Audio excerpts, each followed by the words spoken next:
નારાયણ નારાયણ નારાયણ નારાયણ નારાયણ નારાયણ. અરે ભગવાન, કેમ ચૂપ થઈ ગઈ? ભગવાન નારાયણનું નામ લઈ આગળ વધો અને ભગવાન નારાયણનું નામ લેતા જાઓ. હું ચાલતી ચાલતી ખૂબ જ થાકી ગઈ છું. તીર્થ હજુ કેટલી દૂર છે? મને પણ ખબર નથી. હું પણ પહેલી વાર તીર્થ કરવા જઈ રહ્યો છું. ભગવાન નારાયણનું નામ લેતા જશો, ચાલતા ચાલતા પહોંચી જશું. ભગવાનના સ્થાન પર પહોંચવા માટે શાંતિ રાખવી પડે. ઉતાવળ મન ન રાખો. નારાયણ નારાયણ. શાંતિ રાખો ને. ભગવાન નારાયણનું નામ લઈ આગળ વધો. આ જગત ખૂબ મોટું છે. અહીં રાખતા નામનો પૂંખા ડાકુ રહે છે. તે બધાને લૂંટી અને તેને મારી નાખે છે.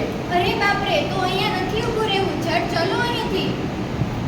આટલા બધા ઘરેડા, આજે તો તારું ભાગ્ય જાગી ગયું છે રત્ના.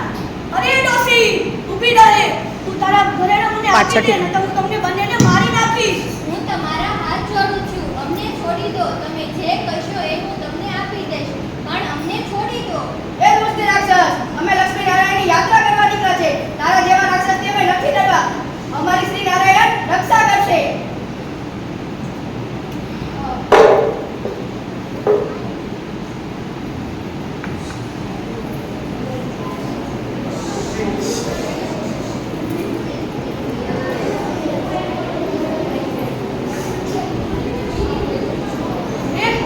આટલા બધા ઘરેડા, આ તો આખા મહિનામાં પણ લૂંટી નથી શકતો.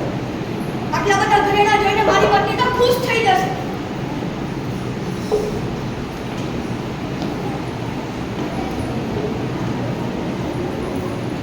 પિતાજી, પિતાજી, જુઓ હું તમારા માટે શું લાવી. હા દીકરા, બતાવ શું છે તારી પાસે? પિતાજી, દંતી ક્યાં છે? દંતી, અરે બેટા દંતી, ઝટ બહાર આવ. હા માતા, આવું છું.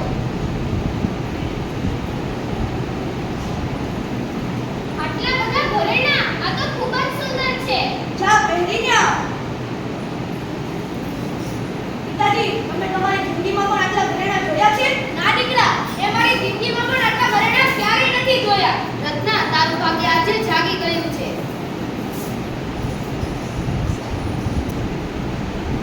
જો રત્ના, કેટલી સુંદર લાગી રહી છું. પિતાજી, સારી વહુને તો રાણી બની ગઈ.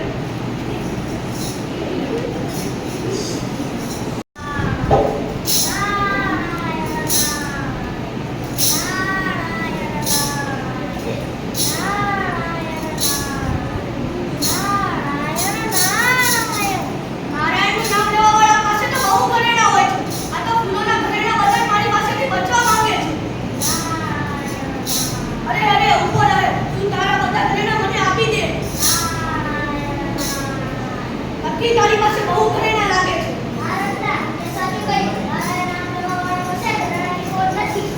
તું તારા ઘરેણાં આપ અને ચાલતો બન. તું મારી એક વાતનો જવાબ આપ, પછી તું તને મારા ઘરેણાં આપીશ. શું? હત્યા કરીને લૂંટી લેવો, એનાથી મોટું પાપ કોઈ નથી.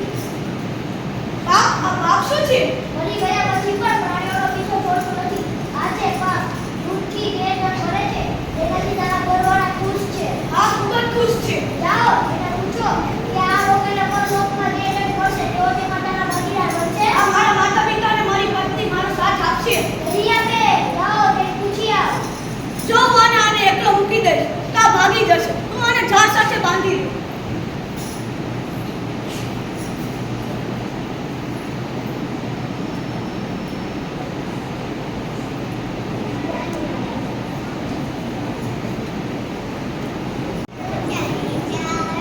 પિતાજી, પિતાજી, આ દીકરા, બોલ શું છે? દંતી ક્યાં છે?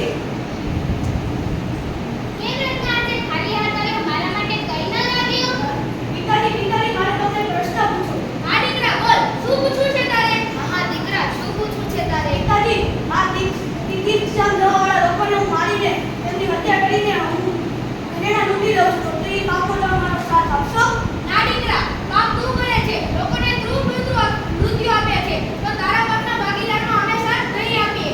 તું બધાને મારી નાખે છે, બધાના ઘરેણાં તું લૂંટી લે છે, તો અમે તારા પાપના ભાગીદાર નહીં બનીએ. તારી કરણીનું ફળ તું ભોગવે, અમે કેમ ભોગવવાના? મારા પાપનું ફળ હું જ ભોગવીશ. હા, તું જ ભોગવીશ. મારા પાપનું ફળ હું જ ભોગવીશ. મારા પાપનું ફળ હું જ ભોગવીશ. મારા પાપનું ફળ હું જ ભોગવીશ. મારા પાપનું ફળ હું જ ભોગવીશ. મારા પાપનું ફળ હું જ ભોગવીશ.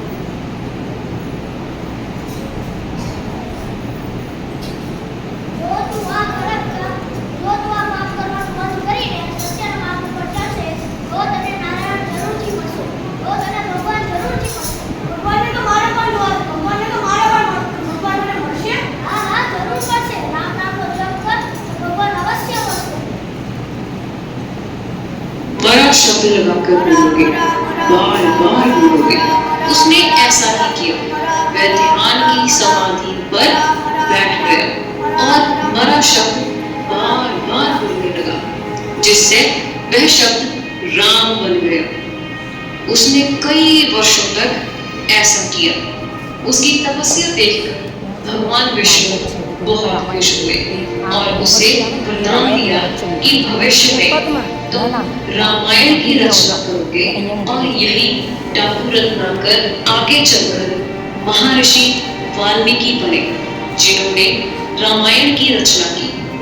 भविष्य में देवर्षि नारद इनके गुरु कहलाए। इस कहानी से हमें यह शिक्षा मिलती है कि जब रत्नाकर जैसा डाकू का हृदय परिवर्तित हो सकता है और वह महर्षि वाल्मीकि हो सकता है, तो हम क्यों नहीं बदल सकते।